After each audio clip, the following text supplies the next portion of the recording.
Good morning, welcome to Vlog 5. It's cold, it's coming into winter here in sunny Queensland. I think it might be 9 degrees, so she's chilling up a bit, but I want to get all that sealed up, all around those joists and stuff. I got a bit of timber to put up there, and then drop back, infill, and then get onto the laying some deck. I've got the plasterer coming tomorrow to set and cornice. I've just got 2 strips to put up next to the door over there, next to the robe up there. Just finish that off quickly and jump out here and knock off this deck. I'm only going to cut 25mm off this sheet here rather than do the old tape. Might hold off on that ceiling of the James Hardy on all those joists there, but I'll have just got that timber cut and I'll paint up the ends. But while I've got the paintbrush wet with paint, I'll cut that joist, paint that up too as well.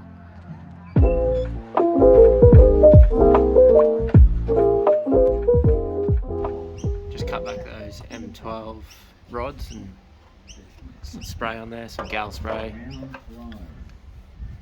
Gonna drop back and put all these boots on these joists.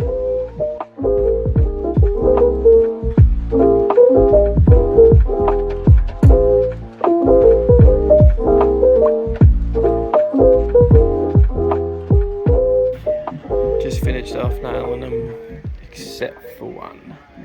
Just short of nails. Picks them up tomorrow morning from the big green shed. So just sealing up between the joists there, just using some James Hardy. So that's how it tended up. Sealant here. And then as I go, I've got a rag with this sealant thinner, and I'm not even going to bother trying to pronounce that. I'll give it a go. X-line, bit of X-line in the bucket, because it's the, and I'll just show you. So that X-line, see I've got, accidentally got some of this on this joiner strip. Normally that will just go off and it'll be no good, and you'll just see a different texture once it finishes.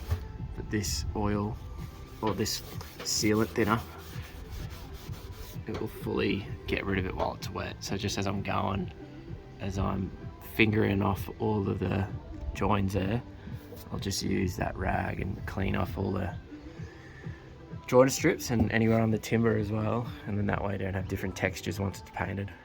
The thing I like about using the sealant like that, I reckon it looks much nicer, because another option you could do is put 31 by 11 around the whole thing, but I just think it looks chunky, and this, once it's all painted up and it's all one colour, it'll just look a little bit more streamlined. Take a little bit longer to make sure you can get this cut nice and tighter so you don't have bigger gaps.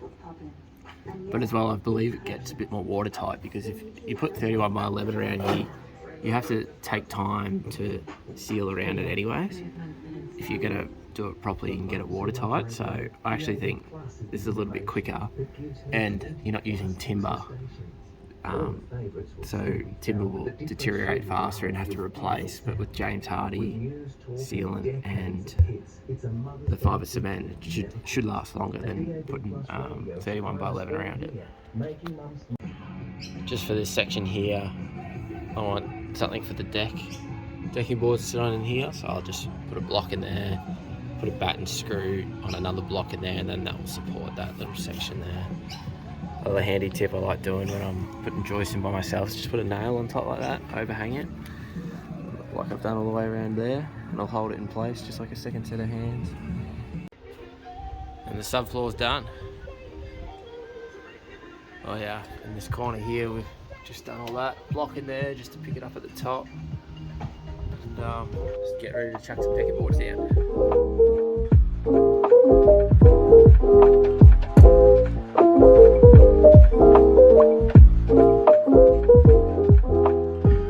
So I just put down all this black deck protect on all the joists. I just got to finish off that one more over there, and that just stops when water gets in between your decking boards. You can sit on here, and rather it deteriorating your joists and bearers, it will evaporate. So I got a couple of things to consider before I start putting down a deck run through. So this is not going to have anything on it. I'm going to take this over 20 mil, so I'm going to rip a little bit off the edge of the Ekodeck. And then before I went ahead and did that, I measured from that point there to the end, and it ended up being 8 full boards, which is too risky for, then I might end up with a bit of a gap over there. So what I did is we're going to take off, I considered 20 mil, taking 20 mil off, but then where my balustrade screw will be on that join, and it will likely split that bit of Ekodeck. So I took another 20 mil off. That gives me a 90 mil rip there, which will get away from my balustrade screw, and I end up with 8.48 boards, so I'll have about a 40 mil rip up against there. So just all these little things to consider before you start smashing down boards. If I just went for it, I would have got to the end and it would have been a bit of a nightmare, and if I went to put that balustrade in, it would have been an issue as well. So all good now.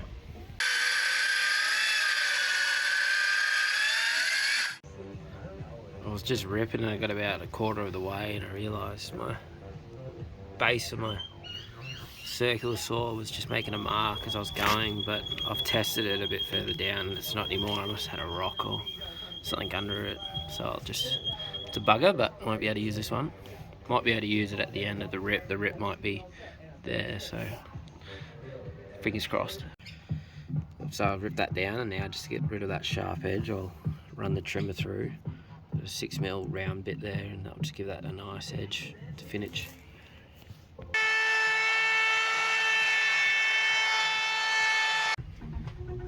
And there's that first Ekodeck board all set up, nice and straight, and it'll work for that balustrade like I worked out earlier. And when I put my decking boards up against, I'll likely have about a 50 mil rip up against there, rather than having a 5 or 10. Yeah, that'll be it for the day, and then I'll hopefully I'll get all these decking boards laid tomorrow. Got the plasterer coming, so I've actually just got to do a bit of a clean up here, and yeah, catch you on the next one.